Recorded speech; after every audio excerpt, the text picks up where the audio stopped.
Hello, I'm Jan Szrewiński. Welcome on board the Eastern Express. And as always, I hope you enjoy the journey. What do you get when the man who once helped make the president famous for comedy ends up starring in a national corruption drama? In Ukraine's latest political drama, one of the producers has apparently rewritten the script, this time with $100 million missing, an alias called Carlson, and a plot twist worthy of a Hollywood movie. Ukraine's fight against corruption just got its own showrunner, and fittingly, it's someone from the entertainment industry. On this episode, we're talking about Timur Mindich, businessman, producer, and longtime associate of President Volodymyr Zelensky, who has found himself on the wrong side of the law. So without further ado, let's take a look at our latest report to find out more. Ukraine is grappling with a serious corruption scandal involving roughly $100 million. According to an investigation by the country's National Anti-Corruption Bureau, the state nuclear power operator Energoatom may have been taking illicit payments of up to 15% to avoid losing supplier status, among other things. Thousands of hours of audio recordings were obtained, which are evidence of the activities of a high-level criminal organization operating in the energy and defense sectors. One person identified in this scandal is Timur Mindich, a Ukrainian businessman and film producer who fled Ukraine in the investigation's wake.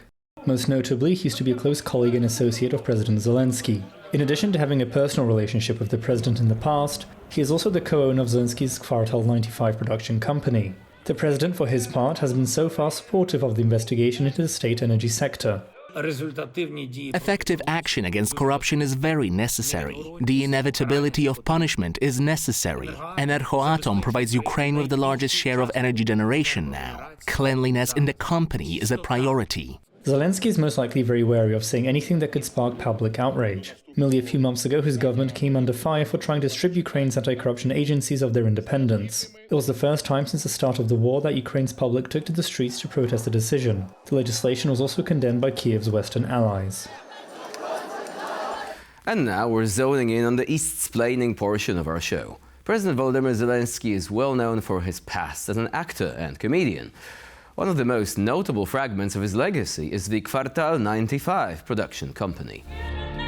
As one of Zelensky's former colleagues, film producer and Kvartal 95 co-owner Timur Mindich finds himself under fire, the production company has returned to the spotlight. Founded in 2003 by Zelensky alongside two other associates, it has remained an important part of Ukraine's entertainment industry. In addition to producing films and shows, the company also hosts various entertainment events. The company's productions were usually made in both Ukrainian and Russian, although Kvartal pulled out of Russia in the wake of the illegal annexation of Crimea in 2014. One of the most famous productions made by Kvartal 95 is the Servant of the People television series, which launched in 2015. In this show, Zelensky played the role of a comedian who became Ukraine's president, a role that would become reality for him just a few years later. Following Zelensky's victorious 2019 presidential campaign, in which the company was heavily involved, many of the leading figures within Kvartal 95 joined the new administration as deputy heads in the presidential office. One person even became the deputy head of Ukraine's security service. And now let's take a look at the issue in greater detail. For years, Timur Mindich has operated in the shadows, a businessman, a man of connections, and crucially, a man from Dnipro, the city that gave Ukraine not only Zelensky-sponsoring oligarch Ihor Kolomoisky, but also much of the political and business elite that shaped modern Ukraine's history. Born in the late 1970s to entrepreneurial parents, Mindich grew up surrounded by wealth and ambition. His family's Jewish roots in Dnipropetrovsk and later ties to Israel formed part of a cosmopolitan profile that stood out in Ukraine's business scene. His social circle only expanded when he married Katerina Verber, daughter of the late Russian fashion mogul Alla Verber. But what really made Timur Mindich interesting was his connection to a rising comedian-turned-politician, Volodymyr Zelensky. Through his acquaintance with Kolomoisky, Mindich became one of the co-owners of Kvartal 95, the production studio that gave Ukraine its most famous politician. As Zelensky's political career skyrocketed, Mindich maintained a low profile. Yet journalists noticed something unusual. The producer frequently visited the presidential office, often right before key votes, like the so-called anti-Kolomoisky bill. Mindich explained it away as helping with non-state affairs or, at the time, coronavirus assistance. But these visits became harder to ignore once investigators discovered connections between Mindich-linked companies and state contracts. In 2021, NABU's radar lit up again. They found that the president's first assistant had co-founded a production company, Next Line Production, whose partners included Mindich and Kolomoisky's brother. Meanwhile, another firm, owned by Mindich's lawyer, was winning contracts from the Rada television channel.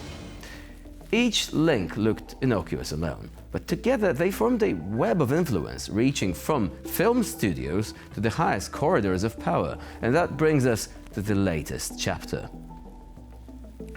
Just days ago, there were raids on Mindich's properties as part of a corruption probe involving energy and defense procurement. Investigators believe that Mindich and former energy minister Herman Halushchenko, nicknamed the Professor, coordinated schemes that funneled money out of government contracts under coded names. Funnily enough, Halushchenko later on held the position of Justice Minister until this Wednesday morning when he got suspended. Soon after the raids, Mindich reportedly left Ukraine. For Zelensky's administration, already walking the fine line between wartime leadership and reform fatigue, this is a serious problem. Even the perception of corruption in defense spending is political dynamite, especially as Western allies keep pressing for transparency in exchange for continued support. While there is no public evidence directly implicating the president, the optics are disastrous. One of his oldest business partners, linked to his earliest success, now stands accused of stealing from the very sectors meant to protect Ukraine's sovereignty. In many ways, this case tests the maturity of Ukraine's democracy far more than any election ever could. And now here to shed more light on the issue is Mattia Nellis, CEO and co-founder of the German-Ukrainian Bureau. Hello and welcome to Eastern Express. Hello. So we're going to be talking about corruption in Ukraine and the latest findings there, but before we do, let's get one particular thing out of the way. If this scandal happened in Russia instead, would we be even talking about it? Would we even know about it? Of course we wouldn't. Corruption is rampant in Russia, and unlike Ukraine, you don't have in Russia effective anti-corruption institutions fighting corruption. So this is the main difference between Ukraine and many other countries where corruption scandals come to light only because you have effective and dedicated professionals from civil society, from the authorities, uncovering people that go even to the heart, to the center of politics, to the center of power. So you actually have people taking a look at what's going on in politics, in the business, and trying to find out all those connections there. So that is the main difference. But Ukraine is now facing a difficult situation, right?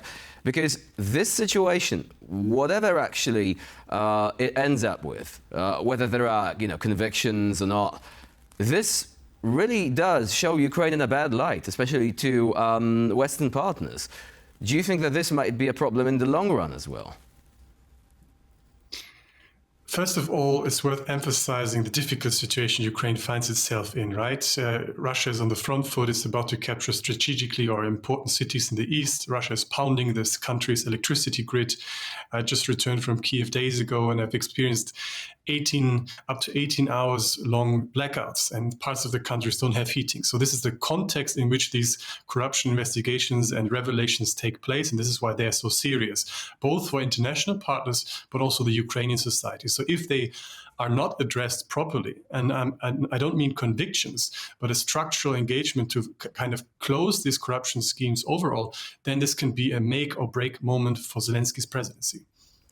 So the energy sector is at the center of it, right? And this is an additional problem because this is where much of the funding goes. And if this is not dealt with correctly, would you imagine a situation whereby the opponents of aid to Ukraine are going to become more vocal, saying, look, you're pouring money into this sector, and then it actually, you don't even know where it's going, right? It's difficult to track down. There might be people benefiting from that who shouldn't be. And this is a major danger now, because Ukraine needs the money for the energy sector to keep growing, and now the entire sector has found itself at the very center of that scandal, with massive kickbacks, apparently, to companies involved in protecting it also. Being demanded from companies who want to get a contract, right, by people in power.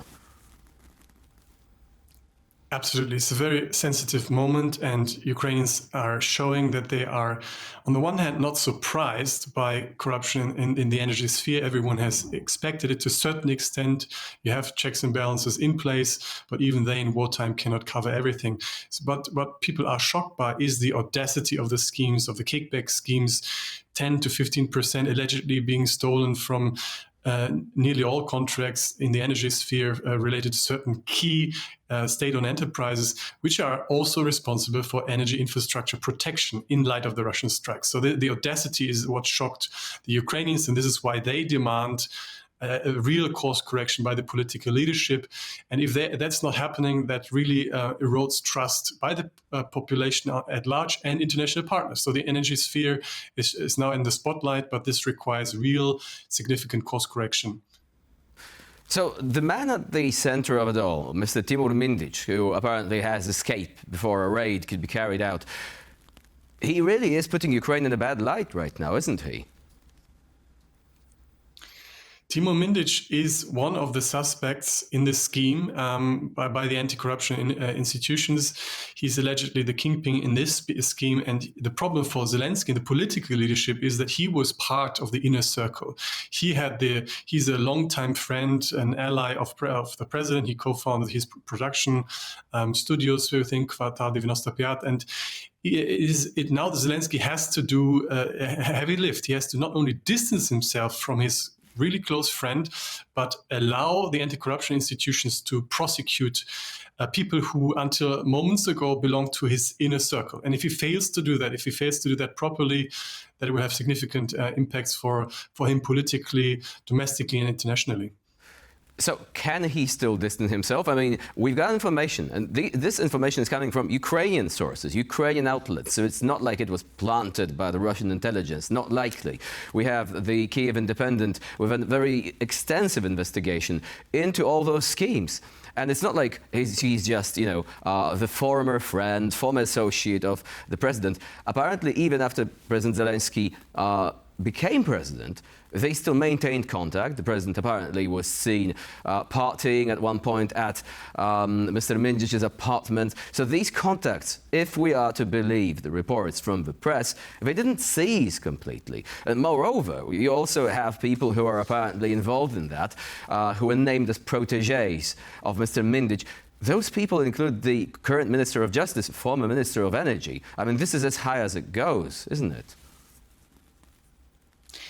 It really places the political leadership and Zelensky in a difficult spot, and there is no allegation that he has been involved in the scheme in any shape or form. So this is really worth emphasizing. But it is politically, he's ultimately responsible for what's happening. And if friends or members of his close inner circle are involved in the schemes, then he has to show that he distances himself from them, and he not only does not obstruct the investigations, but actively helps the anti-corruption bodies to clean shop. And this will really be a big task, because the energy sphere has been under the guidance by Mr. Halushenko, who has been suspended today. He hasn't been fired. The current justice minister, who is still overseeing much of the energy sphere while being the justice minister, he has been suspended. So Zelensky now has to distance himself from these people, Mindich, a close ally, and Mindich's protégés. And if he fails to do that, then political responsibility falls straight with him. And Ukrainian people are shocked by the corruption scandal. And the Ukrainian government and the leadership has to deal with this fallout very, very quickly now. Now, it's going to be even more difficult, because we had a situation just a few months ago with the reform, the stillborn reform of the anti-corruption system, which opponents said would have effectively rendered it toothless. Both NABU and SAPO would have actually lost much of their independence. Now, this was blocked. In the end, the Verkhovna Rada has actually changed these laws and made it so that the independence is largely maintained. But again, people are going to say, why did President Zelensky want to do this? Did he anticipate this scandal surfacing at some point? Did he not want this to be discovered? How do you think the office of the president himself, will be able to answer these questions? Because these are not questions asked with malicious intent. If they are coming from Ukrainian society, one could say, well, these are legitimate questions. People want the authorities and the government to be accountable. In a democracy, it's as simple as that, isn't it? People want the government to be accountable. They want the government and the political leadership, the president, to deliver then protection in this war, protection against Russian strikes, and corruption, of course, undermines the effectiveness of the defense, and corruption ultimately kills people. So cleaning up shop is a strategic prerogative. And speaking about the scandal, the shots have been coming close to Ukrainian media, to the inner circle of the president. Ukrainian media has been extensively reporting about the former first prime minister and close family friend of the Zelensky family, Mr. Chernyshov, whom the NABU and SAPU had in the crosshairs. And it was part of the reason why the authorities tried the parliament stripped NABU SAPU of their independence. And only after significant pressure by the people and the international partners was that revolved. And it is thanks to this anti-corruption institutions, thanks to their efforts, despite significant pressure, even after their independence was restored, that we find ourselves here today, that we are talking about cleaning shop in the energy sphere. And it is Zelensky now who has to deliver, and the anti-corruption authorities have given him an opportunity to do so. But if he fails, I think this is a turning point of his presidency. Now, of course, Ukraine faces a challenge, but also its international partners, I would say, are also facing a challenge, and that is maintaining a balanced view of the situation. Because, as we've already mentioned, Ukraine is trying to fight corruption, but there will be malicious actors, people who do not want Ukraine to maintain ties with the West, and they will immediately jump on the bandwagon and say, oh, look, how corrupt Ukraine is, we shouldn't be giving money to it. You're going to have inevitably the likes of Tucker Carlson blabbering about corruption, this and that, and later probably going to Moscow for another interview with Mr. Lavrov, obviously. But do you think that we're capable of maintaining the sort of narrative that separates the question of liability of individuals from the fact that we have a country that wants to join or to reinforce its ties with the democratic Western community by fighting corruption? And of course, on the other hand, we have Russia, in which corruption is part of the system. It's not really investigated, unless for scapegoating purposes, right? Ukraine's path to the EU is a civilizational choice for Ukrainians, and thus they understand that they have to do a lot of work in order to be admitted to the club of free democracies. And that requires progress in the fight against corruption in the sphere of rule of law. And as the recent EU enlargement report has highlighted, there is progress, but much more remains to be done. So for Ukraine, having this perspective to join with safeguards the initiatives that are on the ground, that are ongoing, there are many brave actors from the government, from parliament, from civil society who are trying their utmost under very difficult circumstances to eradicate corruption. And it's worth emphasizing that after the Revolution of Dignity in 2014, Ukraine has managed to implement few promises and is continuing to implement them. And among them is that no one is above, no one is untouchable. And the recent investigations show that even the most powerful and well-connected individuals can be prosecuted. And this is a promise that Ukrainian authorities have to keep and have to deliver on, whether they wanted to deliver to their population or the European Union. It's really imperative that they deliver on that. Well, aren't you worried that, especially in the United States, this scandal is going to cause another wave of opposition towards funding Ukraine? There is going to be this not another penny for Ukraine crowd getting very vocal, trying to get the ear of President Trump himself, trying to convince him to change the course. Do you think Ukraine faces a serious danger of deteriorating support from that direction?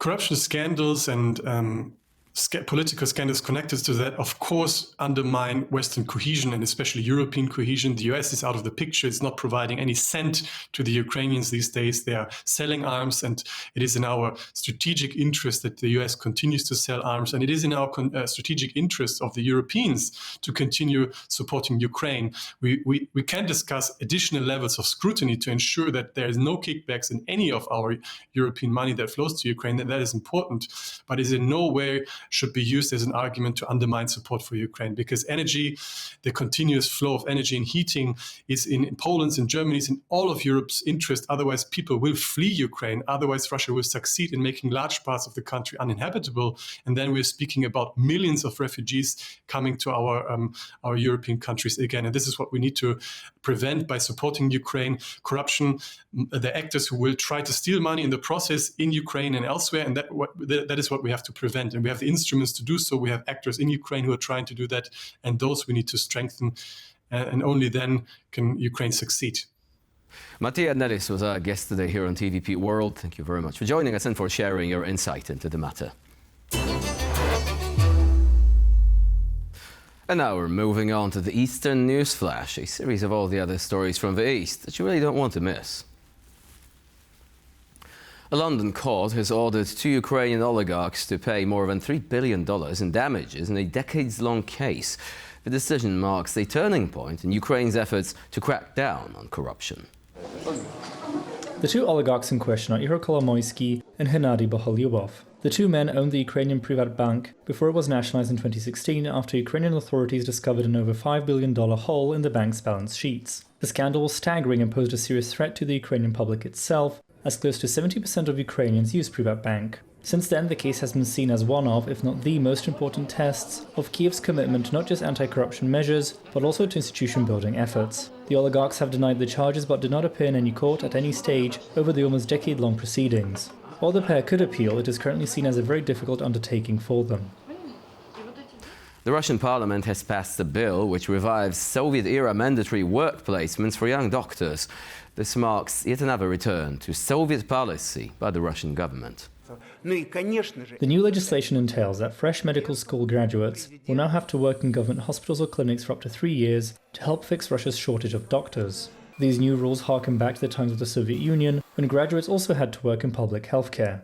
This work will be determined on a case-by-case basis. However, the health ministry will decide the duration and location of a graduate's work, depending on a person's situation and circumstances. Graduates who refuse to undertake this work will reportedly be punished and could face fines if their studies were government-funded, or could even lose their medical licenses if they privately paid for their education. The legislation will take effect in March next year and will apply only to graduates from 2026 onward. The extent of North Korea's aid to Russia in its war in Ukraine continues to be revealed. New reports show that 70% of ammunition used by the Russians was supplied by Pyongyang. As Russia has increasingly committed itself to the conflict of its own making in Ukraine, the country's military industry hasn't always been able to meet the demands of the army. This is where external suppliers and partners like North Korea come in. According to Japanese press outlet Kyodo News, since the start of the Russian invasion of Ukraine, Pyongyang has supplied more than 6.5 million rounds of ammunition to Russia. In exchange, Moscow has given the North Koreans access to military technology in the areas of air defense and space research. The report also details how Russia has been sharing technology while spending millions to fuel the economies of other Kremlin-allied states, such as China and Iran, by buying military equipment from them. It is currently estimated that 90% of electronic components in the Russian military industry are of Chinese origin. And for this episode of Eastern Express, it's the end of the line. Please stay with us here on TVP World for more latest news and updates.